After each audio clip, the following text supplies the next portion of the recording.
Good morning, everybody, and a happy Monday morning to you. Well, once again, a ridiculously long video. We have a lot to cover in here. Yes, there's some royal family news, but you guys know what the big story is. But I did a deep dive into it. You guys will see. So let's just jump in and get busy because there's a lot. Let's go. This is kind of a weird way to start. Do you guys remember when I told you that the Princess Royal on March 3rd went to the old department store where the long table was located and also visited the Churn Community Hub in Cirencester to mark its 25th anniversary? That was a few days ago. Well, some pictures finally came out. All I was able to show you was Anne walking in and Anne walking out. We finally have some pictures from inside. So you know me, I have to show them to you. I just feel like, I know it sounds stupid, but I just feel like it's important when I'm able to finally show you everything, that you guys see the pictures of what actually took place in the venue and not just her going in and out. You know what I'm saying?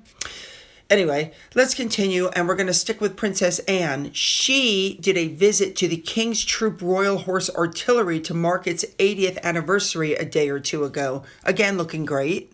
And we're going to stick with Princess Anne again on March 4th. She was back in London for the Women in Security Conference at the Cumberland Hotel, where she serves as patron of the Security Institute. Now, this event focuses on empowering women across cyber, physical, and corporate security. They offer panels, workshops, networking sessions. And so, of course, outside the hotel, onlookers, saw her going in and, of course, coming out. For context, in the morning, that same morning, she was at the service of Thanksgiving for Dame Shan Leggy Burke. Next up, this is so exciting.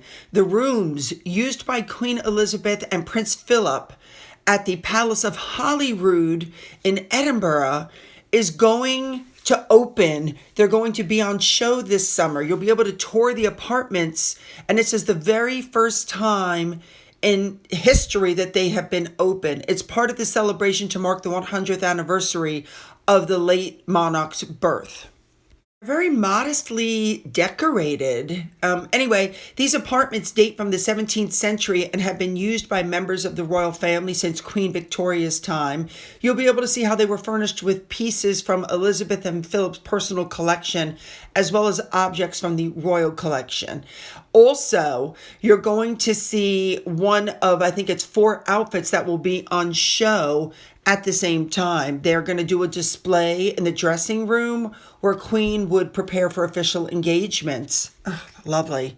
Next up, let's talk about Sophie. She gave a rare interview. She was on a British Blind Sports Golden Legacy podcast, and the episode was released this past Wednesday. And in the episode, she talks about her patronages, the sight loss community, and the progress made in sports disability, for disabled people being able to play. And during the podcast, she spoke about how she supports King Charles in her role as a full-time working royal.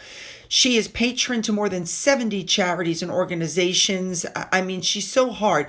She said, one of the things I'm doing now is that women's peace and security in the world. She goes, we have the most incredible women who work within communities at all levels of society, and they're often at the front line of ensuring that peace is secure. Yeah, I love her.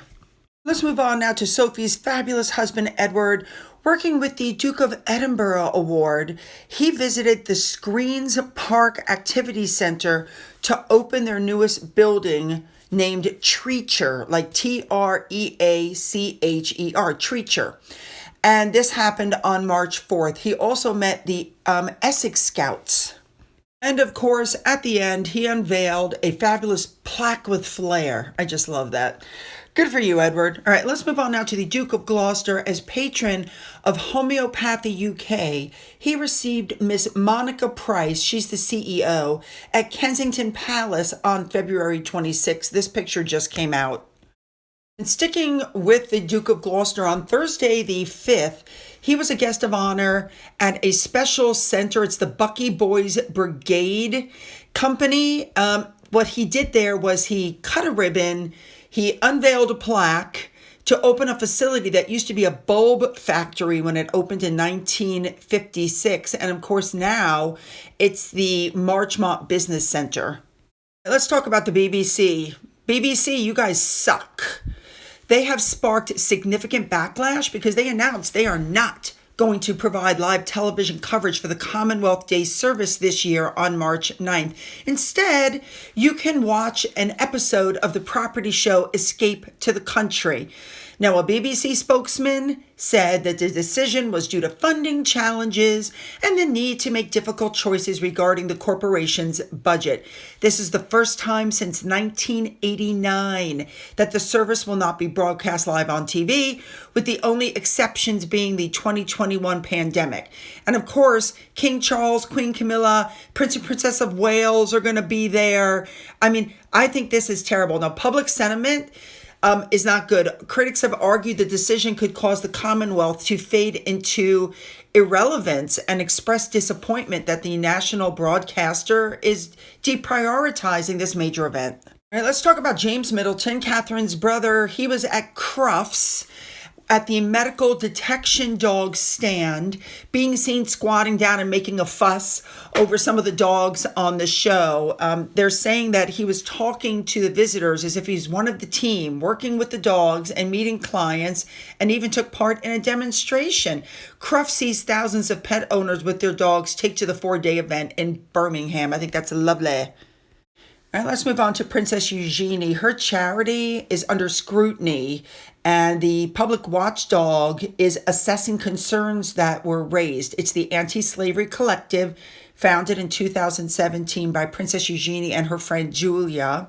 The charity focuses on raising awareness of forced labor, human trafficking, and exploitation in global supply chains. However, a spokesperson for the UK Charity Commission said that there were concerns raised in the media about charitable spending, and they're trying to determine what role there is, if any, for the commission. So there's no decision yet. They're looking into possibly Eugenie doing something illegal. For example, the organization held its first Force for Freedom Gala in London in 2023, raising £1 million for its work in tackling modern slavery. And in 2025, the charity launched a campaign called Hidden Threads Fake Fashion, a human rights scandal, warning about counterfeit fashion markets are linked to forced labor and child exploitation. The question is, where's the money going? What is she doing with it? Yeah. And in the middle of all of this, a picture came out of Princess Beatrice smiling in Nepal alongside the husband of a Labour MP that was arrested on suspicion of spying for China. David Taylor, 39, husband of Labour MP Joni Reid, was held in London on Wednesday morning. He and 2 other former Labour advisors, Matthew Applin and Steve Jones, were released on bail while the police inquiry continues. Apparently, this guy went on a 9-day charity trip to Nepal with a small group, including Princess Beatrice, in October of 2016. And while there's no evidence that she's involved in any of his spying activities, it does show how well connected Taylor was with Britain's elite. And both girls are going to be missing Royal Ascot, Trooping the Colour, the Easter Sunday service, the Commonwealth Day, Royal Garden parties. These girls are being cut out due to damage control. Let's go back to Sarah just for a second. They're saying that when Andrew was arrested, Sarah literally had a childlike tantrum with crying, screaming, and the gnashing of teeth. It's like a full-blown crisis beyond her control due to the sheer intensity of global media coverage towards her and Andrew. Now, you guys should know Andrew was just mentioned in Harry's lawsuit against ANL. On March 5th, Caroline Graham from the Mail on Sunday was giving testimony, and she denied allegations that she hacked the phone of Denise Martell, the former Playboy model who briefly dated Andrew in 2000. But yeah, his name got thrown in there.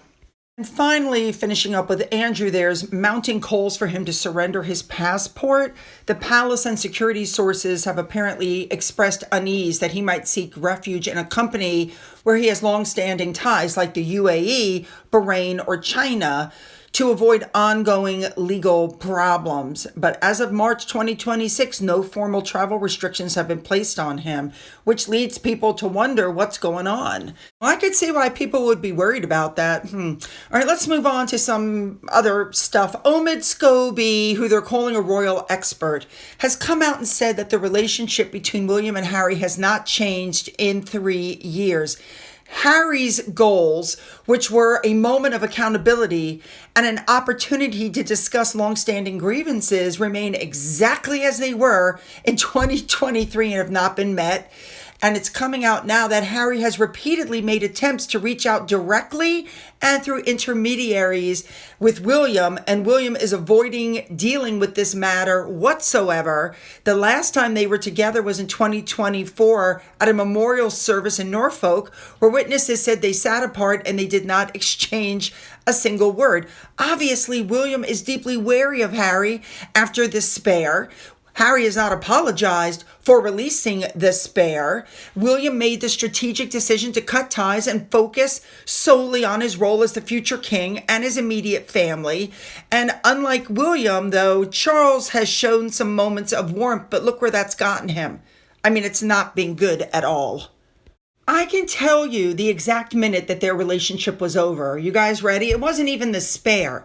It was the Oprah show, because what happened was after the Oprah show, Gayle King called Harry and Meghan over the weekend to see how they were feeling. And the next morning, Gayle King goes on CBS This Morning and says, and I'm quoting, "Harry has talked to his brother and he has talked to his father too. The word that I was given was those conversations were not productive. But they are glad that they've at least started a conversation." And I said right then and there, that's it. They can't even call Harry to talk to him without it showing up on the morning news. That was the last time they spoke. It has nothing to do with Spare. Spare didn't help, but that was the final break. And you know William's not going to talk to him. You know William's sitting back going, yep. Now, what was the cause of the final breakdown between Catherine and Meghan? Well, that happened before Harry and Meghan even left the UK. What happened there was Catherine was disgusted by the way that Meghan and Harry were treating the staff. She doesn't like it when you treat people like crap, and that was it for her. So, yeah, she was perfectly happy to have them leave. All right, here we go. Here's the big story, or one of the big stories of today. It came out that Meghan supposedly broke from Netflix because she wanted control over her As Ever Jam brand, and she feared that Netflix was being too cautious and was holding her back. What? So I agree with Sabira Lohan. Your company's growing, so you want us to believe that you got rid of Netflix?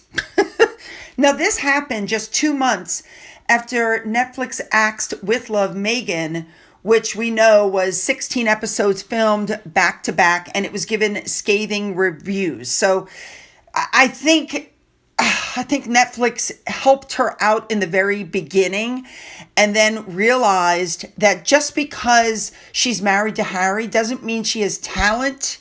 Now, they're claiming that she's still on good terms with the Netflix team and she's still close personal friends with Ted Sarandos. So she didn't want to upset him, but she's decided she must have complete control given her recent success.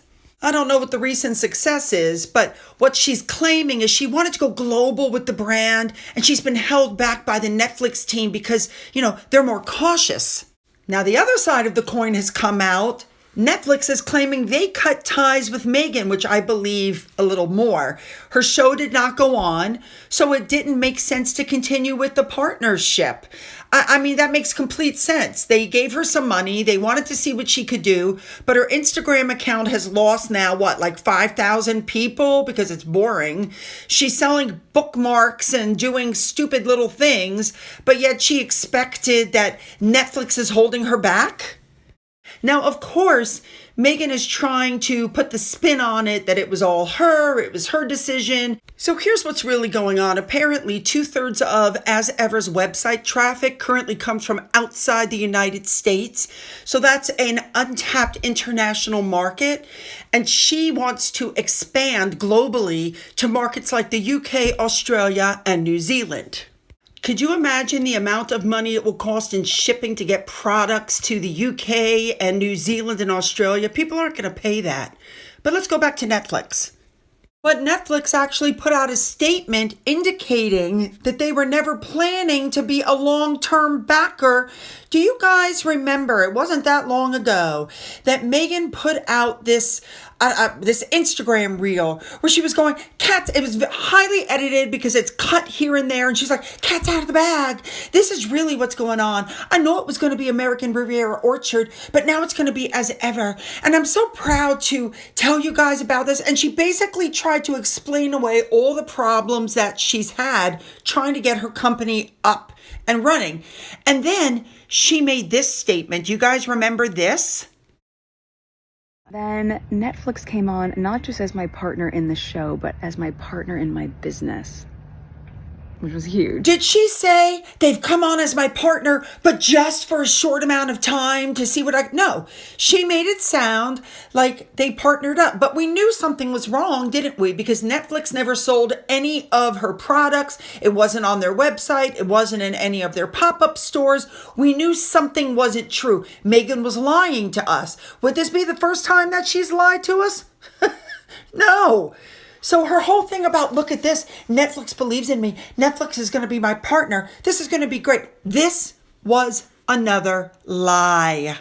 Now, I want to agree with what Surfing Fox said.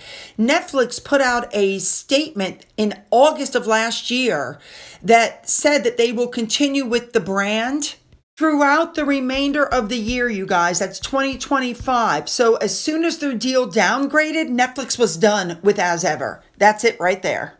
Of course, Meghan put out a statement. As Ever is so grateful for Netflix's partnership, blah, blah, blah.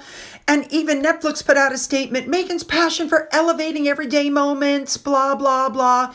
But what does this remind you guys of? Think really hard. Do you guys remember when Spotify deal ended? Meghan put out a statement. We have mutually agreed to part ways and we're proud of the series. And then Spotify said something, and then Meghan came out and said it's Spotify's fault because they had too much red tape. And then Spotify came back and said, no, that's not what happened. And then they called them effing grifters.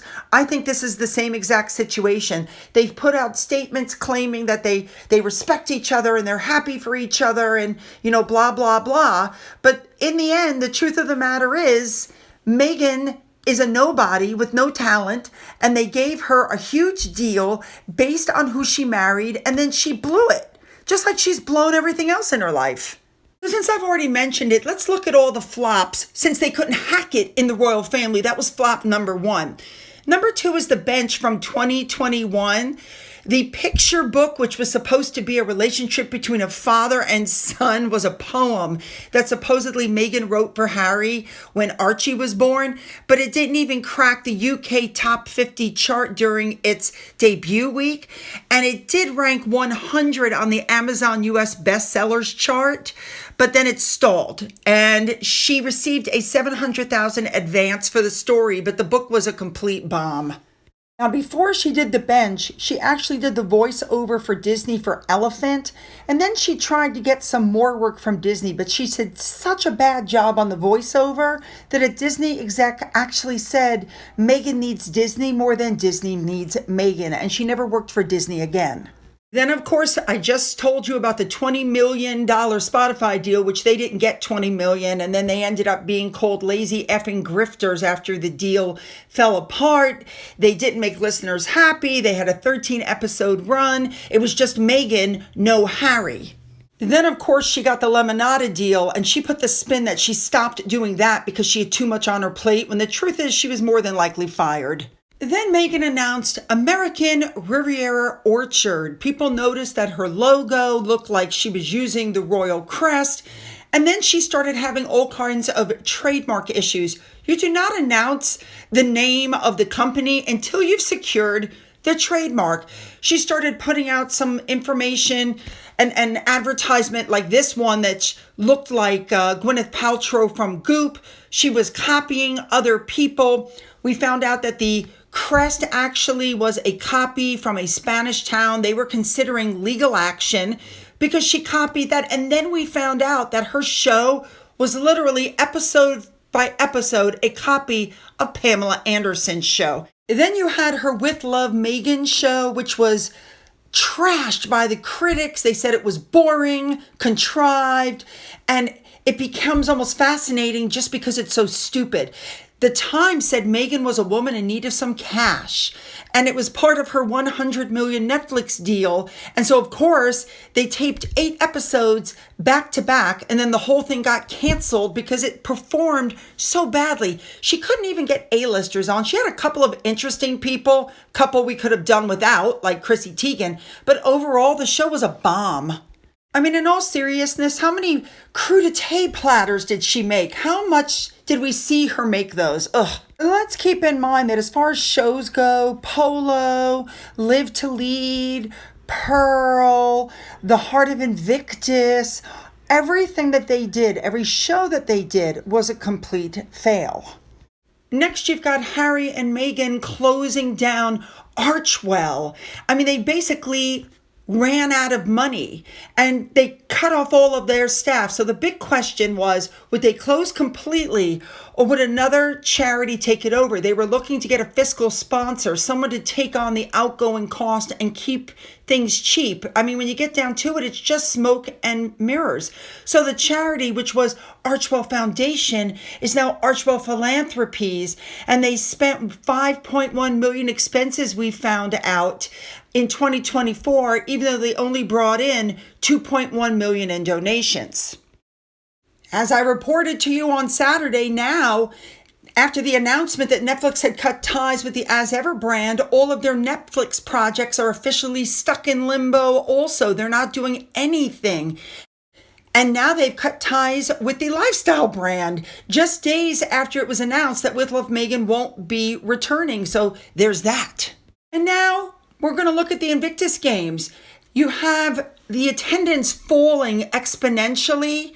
You have the number of competitors dropping because people can't afford to go to these things. And now they're talking about getting rid of Harry as patron because he's so divisive. Now let's finish up. That Jordan tour is still coming back to haunt Harry and Meghan. Maureen Callahan was online and she accused Meghan of deliberately emulating Princess Diana and using the Middle East to rehab her image during a time of intense crisis for the royal family. We know what happened on that trip. And what she said is, quote, "I think this woman is a viper. I think she's disgusting." The camera is lingering not on the 14-year-old in the bed, but on Meghan's face. We are looking firmly at Meghan Markle.